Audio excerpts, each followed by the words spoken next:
সামনে কিন্তু রমজান মাস আসতেছে, বর্তমানে শাবান মাস চলতেছে। এখন যদি ফিরে না আসি কবেই বা ফিরে আসবো? এই রহমতের মাস, বরকতের মাস চলে যাচ্ছে। এখন থেকে তওবা করা দরকার। আল্লাহ, আপনার হুকুম যা লঙ্ঘন করছি, তাম জিন্দেগির গুনার বোঝা মাথায় লইয়া নজরুলে রহমতের সময় যদি চোখের পানি গুলো ছেড়ে দিয়া কান্দেন আর বলেন, মালিক, জীবনের সব গুনার উপরে লজ্জিত আল্লাহ, এতদিন আপনার হুকুম পালন করি নাই।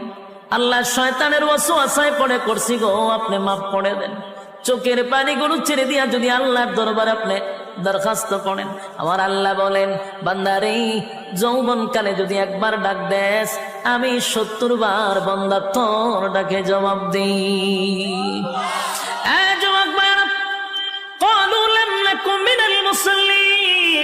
যারা দুনিয়ার জমিনে মুসল্লি ছিল না, তারাই তো জাহান্নামী, এক নম্বরে জাহান্নামে যাওয়ার কারণ।